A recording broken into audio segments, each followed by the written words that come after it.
ከአዲስ አበባ በስተምዕራብ በኩል በ355 ኪሎ ሜትር ርቀት ላይ ትገኛለች ታሪካዊቷ የአባጅፋር ከተማ ጅማ።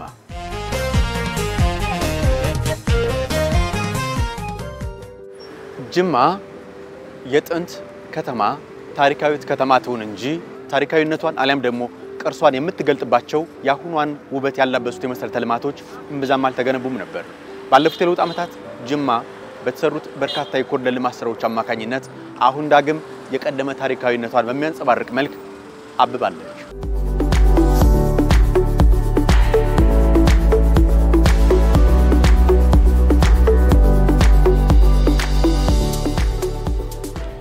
ሰላም ነው እንዴት ነሽ? ሰላም አለኝ መስገን እንደምን አለሽ?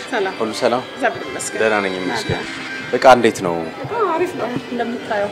የቀደመው የጅማ የጥበብ እጆች ዛሬም ድረስ አሉ ማለት እንችላለን? ዛሬም በሰፊው አሉ እንጂ በደንብ ዞር ብዬ ባይና ዋጋዎቹን ብትነግሪኝ ደስ ይለኛል እኔም ለመግዛት እንዲያመቸኝ። ችግር የለውም። የጅማን ጥበብ እንግዲህ ከዚህ ነው የምትጀምረው። ጅማ የምታውቀው በእንጨት ምርት ነው። የትም ሀገር የሌለ ልዩ በቃ የሆነ ምርት ነው። ይሄ የበርጩማ በእጅ ነው የሚሰራው ከድፍን ተፈልፍሎ። ይሄንም አሁን እንደምታየው ማለት ነው ተቀርጾ የተሰራ ነው። ይሄ ደግሞ የጅማን ባህል የሚያሳይ እስከነ ጀበናው እስከነ ቡናው የሚያሳይ ነው። ቆንጆ ምርት ነው። ያ የቅንጦትም ጭምር ነው። እኛው ስንት? እቺ ነው ለካምሳ ሰጣለ። ይሄ ያምራል። አዎ በጣም ከዋንዛ ነው የሚሰራው። ካልተቀነሰልኝ አለ። እሺ ለምታ ያው እንግዳ አክባሪ ጅማዎች እንግዲህ እንግዳ አክባሪ ነን። መልካም ቡናም ይታየኝ። አዎ እንዴት ነው ገበያው? አሪፍ ነው። ቡናው ምንም አይልም። ያው አገር አለው ሰፈር አለው የሚመጣው በየቦታው ነው ገብቷል። በተለያዩ ቦታ ናቸው።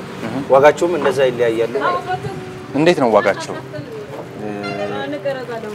እስከ 550 560 570 80 እስከ 620 ተመልካቾቻችንም ምናልባት የጅማን ቡና እንደሚያምር የሰው ጥርስ ነው የሚመስለው ኢኮሲታ በጣም ያምራል ነው። በጣም ነው የሚያምረው። ስለዚህ እኔም ይሄን ገዝቼው ሂሳቡን ስንት ነው? 750 አይቀንስም ለአንተ ባስታይ። ክቡራት ተመልካቾቻችን እኔም እንግዲህ ይሄንን የሚያምር ቡና ገዝቻለሁ። ጅማ መጥቼ ያለ ቡና ልመለስም ብዬ ነበር፣ ተሳክቶልኛል።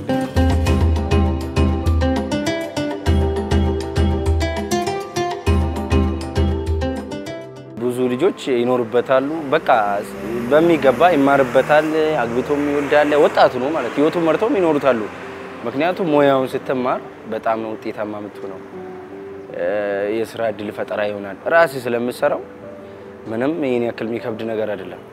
ማሽንም ስለሆነ ብዙም አስቸግረን እና ጭንቅላት ነው ወሳኝ። ወጣቶች በጣም ብዙዎቹ ቤተሰብም አስቸግሩ ምናምን ነገር በዚህ ነው የሚኖሩት የሚማሩት የሚፈልጉትን ነገር የሚያደርጉት በዚህ ነው ላለው እኔም ማውራለሁ ጓደኞቼ የሚሰሩት የሚኖሩበት በቃ አስፋፍተው ማለት ነው። አሁን ላይ አሪፍ ነው። እኔ እግዚአብሔር ይመስገን እኔ አሁን ለምሳሌ እኔ ትምህርት ጨርሼ ስራ እየፈለኩ ነበር ግን እዛው ታውኩና አሁን ላይ ስራ ይሄን ስራ ጅማ ላይ ምንድነው የሚታገኘው? ስትመጣ እነዚህ ቅርጻ ቅርጾችን ነው የሚታገኘው። ስለዚህ ጅማ ላይ መሄድ የሚችለው ምንድነው በመለው በትንሹ ገባውኝ። አሁን ላይ ጥሩ ነገር አለው እግዚአብሔር ይመስገን። ከነሱ እነዚህ ቅርጻ ቅርጾችን ያስቀምጡትን እንትን እኛ ደግሞ ሞደርን እያደረገን አሁን እንዳየው የስልኮች ሞር ቤት ውስጥ የሚቀመጡ አሪፍ ነገሮች አሉ። እነሱን ደግሞ እንደዚህ ገባ ላይ በማስተዋወቅ እየሰራን ነው እኛ።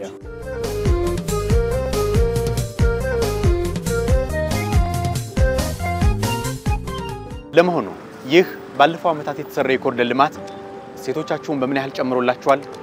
ከገዢዎቻችሁ ጋር በቅርበት እንድትገናኙ በምን ያህል አግዟችኋል ስንል ጠይቀናቸው ተከታዩ ምላሽ ሰጥተውናል። ኮሪደር ልማቱ ጥሩ ነው። አብዛኛው በፊት ሰው እግረኛ አስፋልት ላይ ነው የሚሄደው። ወደዚህም ወደኛም ጎራይ ማለት ቻንሱ ጠባብ ነበረ። የመንገድ መጨናነቅ ስላለ አሁን የኮሪደር ልማቱ የእግረኛ ለብቻ ስላለው ሰው ወክ ሲያደርግም አንግሮቻችን ገብተው ዶርም ይዘው ሩም ይዘው ተነስተው ለወክ ሲወጡ እንዲሁ በእኛ በኩል ስለሚተላለፉ የመጎብኘት የመግዛት ቻንሳችን በጣም ሰፊ ነው። አሪፍ ነው። እቃዎቻችንም በተሻለ መንገድ ግልጽ አድርገን በውበታቸው እንዲገለጥ ሆነናል። ጥሩ ነው። ኮሪደር እውነት ለመናገር በጣም ደስ የሚል ነገር አለው። በፊት እዚህ አካባቢ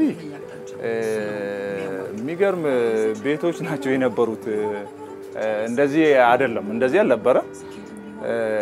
እነሱ አሁን እነዚህ ኮሪደር ከመጣ በኋላ ግን እንግዶች ይመጣሉ በዚህ ወክ ያረጋሉ እና አዳዲሶች ሰዎች ወደዚህ ሲመጡ እኛን ደሞ ጎራ ብሎ ያያናል ማለት ነው እና በዛው አጋጣሚ ለኛ ራሱ ጥሩ ስራ ፈጥሯል በፊት እንደዚህ አልነበረም ጥሩ ቪው የለውም ሰው ራሱ ወክ በዚህ ለመሄድ ብዙም አይመች ነበር አብሶ እዚህ ሰፈር እዚህ አካባቢ ላይ ጥሩ ነገር አልነበረም ጥሩ እይታ አልነበረም አሁን ላይ ጥሩ ነገር አለው እንግዳ ይበዛል በዚህ ወክ ያረጋሉ ሰዎች ደግሞ በዚህ ሲሄዱ ጎራ ብሎ ጥሩ ይቃ በማየት ማታ ላይ የሚንቆየው ራሱ አሁን ድሮ 12 11 ሰዓት ሚንገባ አሁን እስከ 4 5 ሰዓት እየቆየን ነው